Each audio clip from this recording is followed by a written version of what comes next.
Hi, this is Matthew Ikania, your host on the Health, Economic, and Political Show. Um, I'm here to discuss about Nipsey Hussle. The topic is Nipsey Hussle, another Black Jesus executed for no reason. For the past week, since on Sunday since last Sunday that this thing happened, I just didn't want to rush to make a video because for me it doesn't like make sense. I was like wondering why. I don't understand why would all this happen. I just kept my ears down. I was like watching the news, trying to find out what's happening because the Nipsey also himself, when he spoke on the Breakfast Club,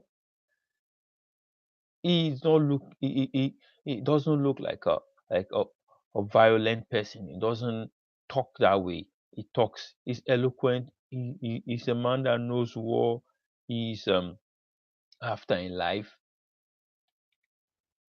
And he talked about Dr. Sebi and all that. I knew he was conscious about even the food he eats and everything. So I was like wondering, why would this kind of man, what would this kind of man be involved in? Why would he be gone down?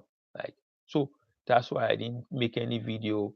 I saw a lot of commentators making a lot of videos and all that, but I just said, let me wait and find out because I knew there was something big about him.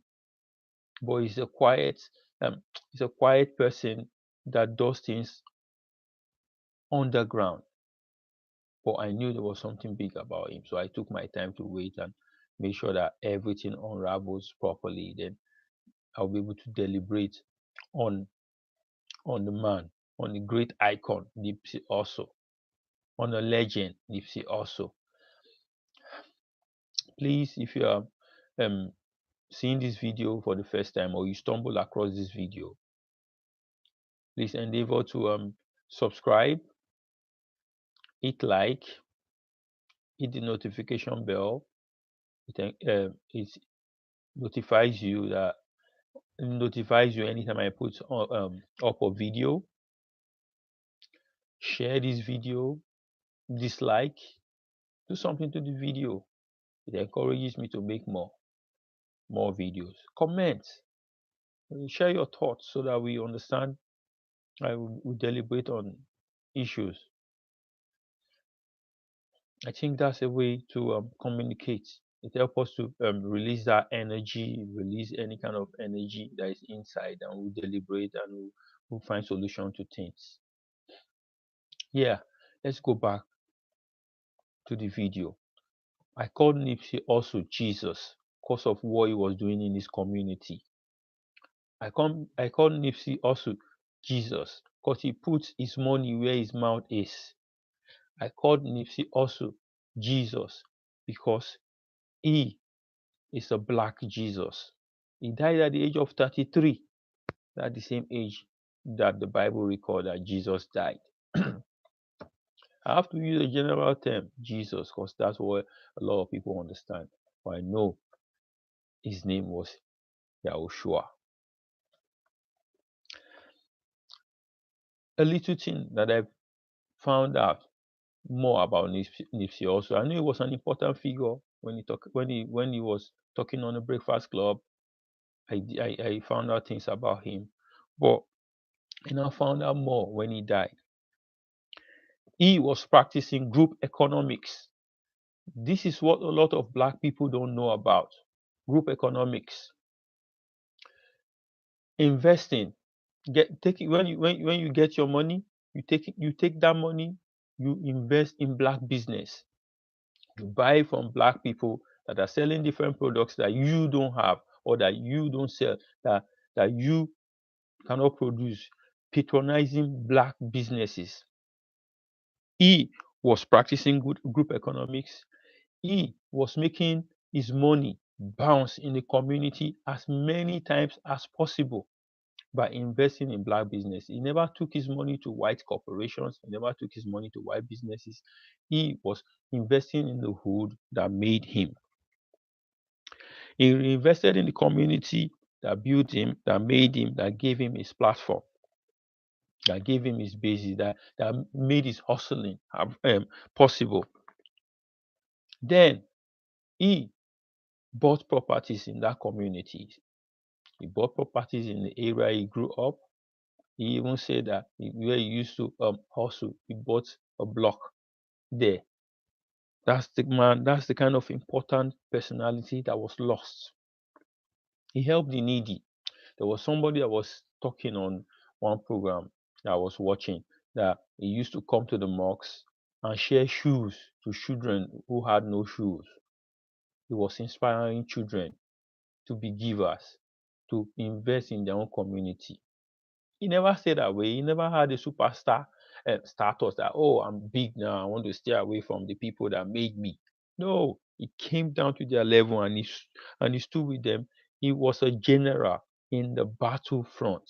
He was a general in making sure the community remains uh, um, um, black, remains ours. He was a general in making sure that black community remains owned and controlled by black people. He was ready to partner with anybody that was ready to do business with him. So far you have a good business idea. He doesn't care whether you are a gang member, whether you are a former criminal, whether you are a rogue, you are something. People, all the people that were condemned. That's why I say he's like Jesus. He's the black Jesus of that community. Whether people have rejected you, have thrown you away, he will welcome you. If you so long you have a good idea that you want to promote, so long you want to change from that bad way, he's ready to clean you up. He's ready to forgive you of your sin. Nipsey also the great. He also was helping to fight against um, crime, increase in crime in the hood. He was fighting for a crime reduction in the black community where he grew up. He was a conscious rapper. He was in his music. He raps consciously about things that will help the black man grow, things that will help the black family grow, things that will help the black community grow. He was a good investor and businessman. He invested in business, different kind of businesses, stocks, and everything, ranging from things that will benefit the black community and things that will make him generate more revenue, so that he will be able to pump that money into the black community. He owned his own record label. This is what Jay-Z has been talking about, owning our own stuff. Owning our own stuff. The music is ours. We should own it. We should have a share of it. We should have a part of it. He invested in his own label. He has his own label. He was an advocate for black people. He was always shouting that he was always fighting to make sure that black people are included in anything that involves business, politics, and economics. Anything that will favor the black man in the USA, in America, he was always fighting for it. So that the black man should be included in such anything, policies, business, anything that generate money, anything that will make the black community greater. He was always fighting for that. He was a husband and a father. Yeah, he survived with he had a daughter. So he was a husband and a father, and he also had a grandmother. Just imagine the loss. Why was he killed? This brings us to the question, why was he killed? He was killed because of the little things that we normally do every day. The little things that we normally do every day. We say it to our children, we say it to our brothers, we say it to our sisters, we say it to people. The normal human behavior. That's why he was killed. What did he do? The alleged killer Because I would say the alleged killer walked up to him and was giving him a CD like he was trying to promote his music, his own, because the alleged killer, Eric Oda, is a rapper too, was an underground rapper. So he wanted to come to Jesus, come to Nipsey also to get his blessing. But on that day, Jesus just wanted to like make him aware of his sin. Don't just walk up to me and think that everything is well. You're ratting us out. Stop being a snitch. That kind of phrase, that kind of sentence was what got Nipsey also killed. Just because he rebuked a recorder that look at what you're doing to us, you are harming us. That's not the way to go about it. Stop telling us to the police.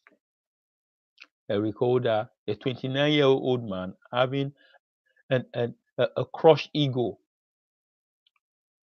having a crushed ego, behaving like a child, behaving like a 10-year-old child, went home, brought a gun back, and shot Jesus, and shot Nipsey also, and executed him, 33 years old,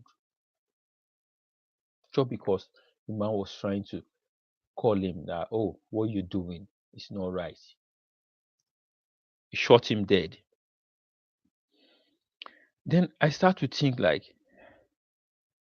what would make a recorder just go and shoot this man down? There's a lot of things happening in the black community. There's a lot of young men just running around aimlessly without nobody guarding them. What came to my mind first is father figure. I don't think Eric Holder has a true father figure in his life. Because in US they lock up all these men, and when they are when they are teenagers, they have children in the house. When they're young, they have boys in the house that maybe their girlfriend just give birth to kids, and they lock these men up, and these young boys grow up without father figures. So any little thing hurts them. Any little thing hurts them. They don't know life is all about managing your pain, managing the stress, managing the distress, managing the things other people may throw at you. You don't know all this. Because if you had a father figure, you would have been told, hey, why are you angry? What are you coming? What are you doing in the house? Looking for what? Well, and then he would have said, oh, if she also say something I'm writing, is that why you're angry? Want to carry a gun? Want to go and do something to him? No, no, don't do that. Don't do that. Don't do that. You just have to know how to approach him. Then maybe he's angry that you're hurting the people. So don't go about it that way. Drop the gun. You have to learn to take things. A father figure will say that. And don't forget, when you do anything bad, there's a justice system. You will go to jail. They're going to send you to prison. They're going to find you guilty and send you to prison. Then the father figure would have talked sense into him. But I don't think he has a father figure. That's why all this happened. And I don't think he has a proper mother in his life. A mother that will give that kind of advice, a good advice. Because like my mother used to tell me, before you do anything, think about your family. Think about the people behind you. Think about the people that thing is going to hurt. Think about the people that thing is going to hurt. Mother, father, auntie, uncles, all this is the name that you're going to tarnish, or the people that you're going to bring shame to, or the people that you're going to bring tears to. Think about them. Because if he was thinking about his uh, um, um, family, he wouldn't go and do that. So I think he doesn't have a good mother advice in the house. Nobody has had no mother has really talked to him, advised him on life. That life is all about challenges, ups and downs. Then the issue of jealousy and envy. One thing every black man or woman should know is that jealousy and envy gets you nowhere. Jealousy and envy gets you nowhere. If Nipsey also have rebuked you, oh, you're ratting us out, you're a snitch. You said, bro, yes, maybe I've been doing this. I've been trying my best not to do it. But that doesn't mean if you have opportunity to help me and you can't help me, so that I stop doing that. You psych you toss Nipsey also up. You talk to him, you be reasonable with him. So that anger will go. You chase the anger away. But no, instead you were heavy. He felt that they've hurt his ego. And he went to get a gun. So, and you got a gun now, and you came, you snatched his life out because you had temper. So this bad temper, bad temperature, bad feeling bad, ego being crushed, getting angry, getting aroused for no reason, for no reason, then not get to the point of getting a gun. It's not helpful. And another thing is that we have to learn to speak out when we are in situations, when we are in situation of depression, in a depressed state, when we feel that things are not going well, we have to speak out. If he has spoken out to Nipsey and say, yes, I know I've been doing that, please, that doesn't mean you shouldn't help me. I know I've been doing that. I'm trying to change. I know I've been doing that. I'm trying to. If he was speaking out, not even to Nipsey, to other people, if he has been speaking out, not keeping everything inside, that thing wouldn't have happened. Then the issue of self-hate. Black people should stop hating themselves.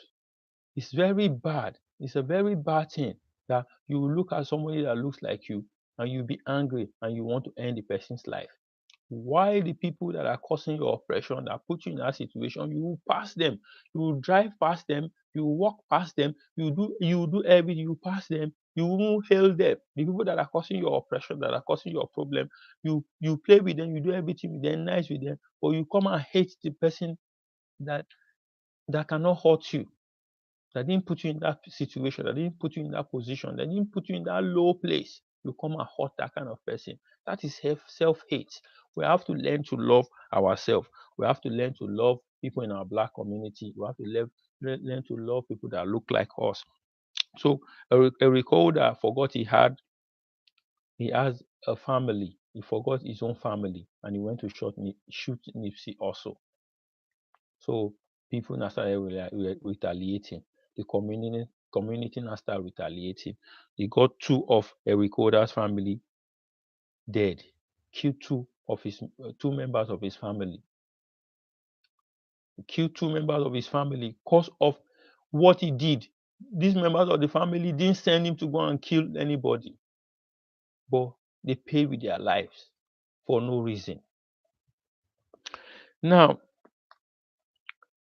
he got Eric Holder like scared of his life, and he had to call into a mental home. And as he called into a mental home, I think the mental home called the police, and the police now told him to that he should come out, he should hand himself over, because they are afraid that if the people get to him first, he's going to be killed. So he had to hand himself over to the police, and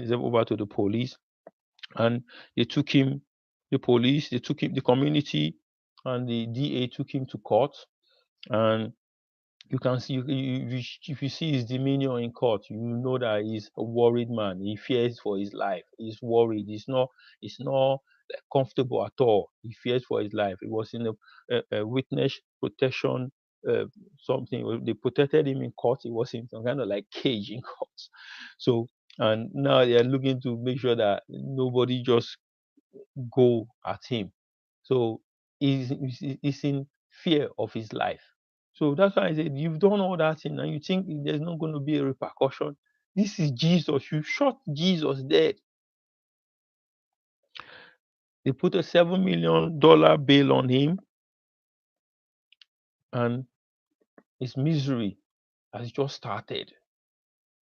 Eric Holder's misery has just started because the community is not happy that he took Jesus, Jesus Nipsey Hussle's life. That man had more to give to the community, but his life was cut short. Rest in peace, Nipsey Hussle. Rest in peace, a great icon. Rest in peace. Rest in peace. Rest in peace, legend. Rest in peace. Your work will never be forgotten, and we will continue to spread your news because you are our Black Jesus, present day Black Jesus that where we use our eyes to witness and see. May your soul, Nipsey Hussle, rest in peace, rest in the bosom of the Almighty Creator. Amen. If you are still watching this video, please don't forget to subscribe, comment, hit like, give a thumb up, dislike, hit the notification bell. It encourages me to make more videos. Thanks for watching.